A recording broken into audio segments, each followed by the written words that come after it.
గొప్పతనం అంటే ఏదో సాధించడం, సంపాదించడం కాదు.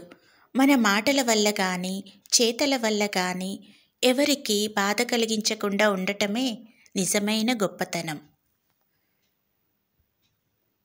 జీవితం అనుకున్నంత సులభం కాదు. కొన్నిసార్లు ఏ తప్పు చేయకున్నా శిక్ష అనుభవించాల్సి వస్తుంది. కష్టమొస్తే రావలసింది కన్నీళ్లు కాదు, ఆలోచన రావాలి.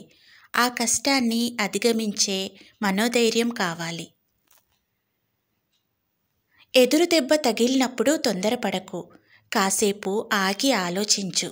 జీవితం నీకేదో నేర్పడానికి ప్రయత్నిస్తుందని తెలుసుకో. నువ్వు చేసే పనిని నీ అంతరాత్మకు సమాధానం చెప్పుకోగలిగితే చాలు. అందరికీ నచ్చేట్టు చేయాలంటే దానికి నీ జీవితకాలం సరిపోదు. ఎప్పటికీ మన స్థాయిని నిర్ణయించేది మన ప్రవర్తనే తప్ప ఎదుటివారి పొగడ్త కాదు.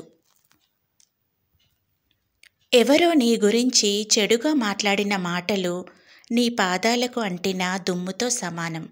దానిని దులుపుకోవాలే కానీ పదే పదే తలుచుకొని బాధపడకూడదు. మంచితనానికి లభించే బహుమానాలు అవమానాలు, అపనిందలు. ఒక మనిషి గురించి మరొక మనిషికి జీవితాంతం గుర్తుండిపోయే రెండు విషయాలు: చేతితో చేసిన సాయం, మాటతో మనసుకు చేసిన గాయం. మనం చేసే మంచి పనులైనా చెడు పనులైనా నీడలా మనల్ని వెంటాడుతూనే ఉంటాయి. నమ్మకమైన, గౌరవమైన, ప్రాణమైన ఒక్కసారి పోతే మళ్ళీ తిరిగి రావు. బతకడం గొప్ప కాదు, నిజాయితీగా బతకడం గొప్ప. మంచితనానికి విలువ లేదు అనేది ఎంత నిజమో, మన మంచితనమే మనల్ని కాపాడుతుంది అనేది కూడా అంతే నిజం. పనిచేసే ప్రతిసారి సత్ఫలితాలు రాకపోవచ్చు, కానీ పని చేయకపోతే ఏ ఫలితమూ రాదు. నీ బాధకు కారణం ఏదైనా కావచ్చు, కానీ ఆ కారణంతో ఇతరులకు మాత్రం హాని చేయకు.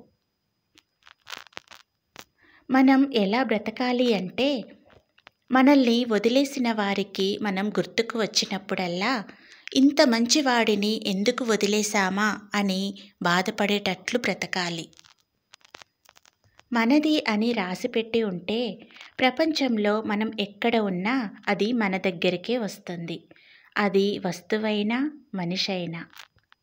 డబ్బులు సంపాదించడం కోసం వ్యక్తిత్వాన్ని అమ్ముకోకు.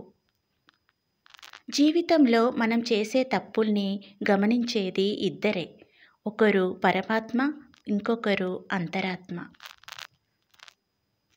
ఇతరులను బాధపెట్టేవారు ఖచ్చితంగా బాధపడతారు.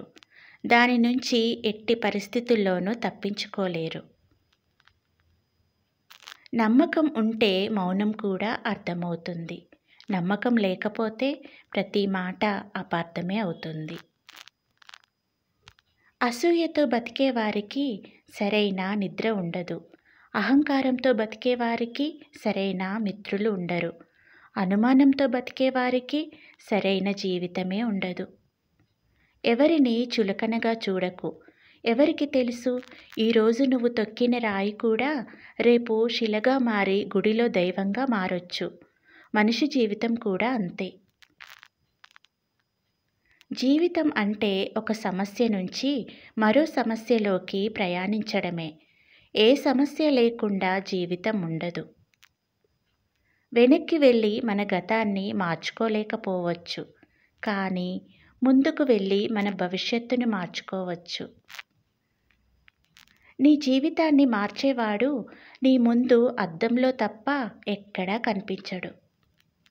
గెలిచినా ఓడినా నిన్ను నిన్నుగా నిలిపేది మాత్రం నీ వ్యక్తిత్వమే.